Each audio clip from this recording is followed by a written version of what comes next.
Hey everyone, this is Angel from Avix Gaming with a brand new video for Ghost of Tsushima. If this is useful, don't forget to leave a like or check the playlist right here for more videos of the game. In this video I am going to show you the basics for doing perfect parries in Ghost of Tsushima and how to do it against every single basic enemy unit in the early game. I have to be honest, dodging is a lot more efficient in combat in this game, but there is just a really awesome feeling every time you nail the perfect timing, and watching the slow-mo parry in action is fabulous. So, without further ado, let's get into it. There are two ways to do perfect parries in Ghost of Tsushima: the hard way and the hardest way. The hard way is using a special charm, and to get this, you're going to make your way to the Spring Falls Shrine in the Komoda region and get to the top.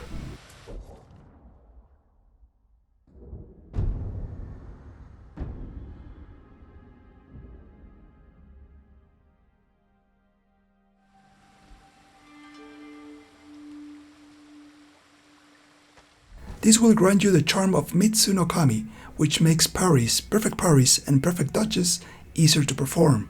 But I got to be honest, I equipped it for half an hour or so and I really didn't feel a major difference.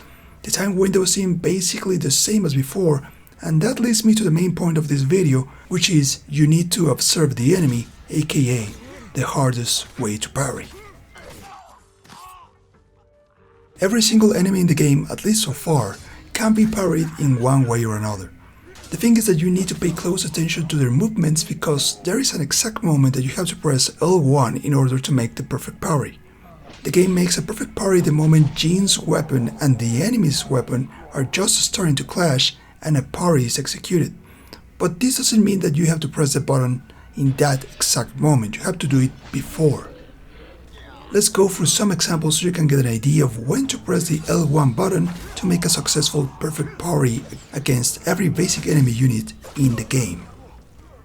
A good way to practice this is to find a group of enemies and isolate one by killing the rest and start the parry session. Remember, take this only as a reference because my reaction time can be slower or faster than yours, so this is only meant to be a starting point for you to figure out what suits you best. Let's start with the Swordman. This guy has two basic movements. In the first one, he crosses his arm and attacks from the left. When you see his fist covering his face when he's about to slice, press the L1 button.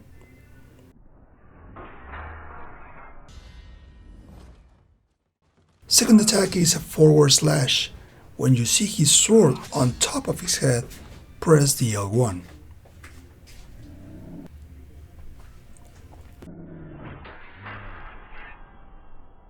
Moving on with the small shield. This is one of the easy ones because he only has one move. He will cross his sword in front of his shield, and just as soon as he begins to slice, press L1.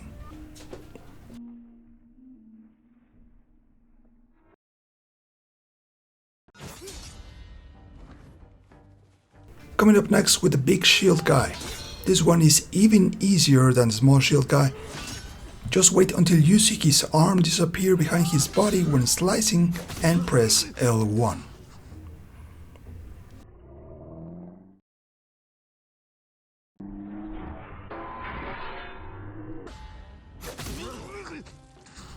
Now let's move on with archers, double-sworded guys and spearmen. To parry all the moves of these enemies, you need to buy a specific technique in the deflect skill tree, so take that into consideration.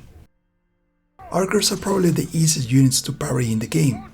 As soon as you hear that he fires his bow, spam the L1 button until the arrow hits. As easy as that, no perfect timing required for this one.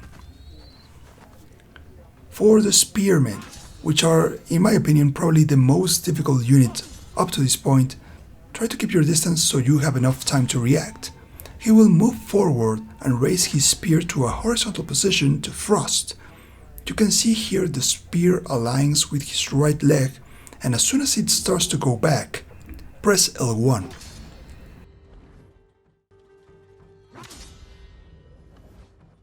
Finally, the double-sworded guy. This is the most complex basic enemy unit because he has a ton of different attacks. When he jumps towards you, as soon as you see he's extending his arm, press L1.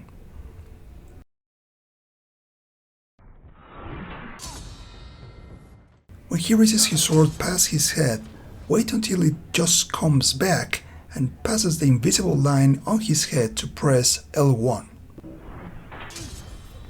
When he raises both of his swords, wait until he starts to lower them and then press L1.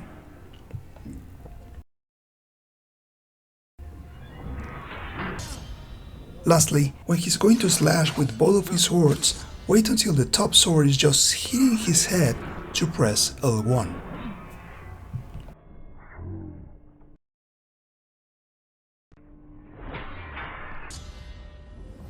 Just to close this video, I would like to share a couple of details for you to make your practice a little bit easier. As I said in the beginning, try roaming around to find a small enemy group, eliminate all members but the one that you want to focus your practice on, and then start parrying. Don't do this with larger groups or while raiding any enemy territories, because you will get easily overwhelmed and it is more difficult to parry this way. So start small and then go for a couple of enemies and maybe bigger groups. Number 2, there is a very useful skill that you can unlock called Resolve Parry. This one is perfect when you need to practice because you continue to gain resolve when doing any parry or perfect parry. This way you can heal as you gain resolve over and over and over again while you are practicing. So keep that in mind and spend your technique points wisely. Finally, try to be aware of your progression. You should move on from blocking only to parrying and then perfect parrying. Work on your confidence. Don't go right away for the perfect parry. First, try to make yourself comfortable with normal parries every now and then go for the perfect one. It is a matter of practice, but after some time, this will be more natural as the game progresses, and you will have more fun even in hard mode. And that is all I got for tips on how to make the perfect parry in Ghost of Tsushima. It takes a lot of practice, but it's a great way to enjoy the game as a true samurai or ghost while you are adventuring on the island of Tsushima. Hope this was useful, thank you for watching, enjoying the game.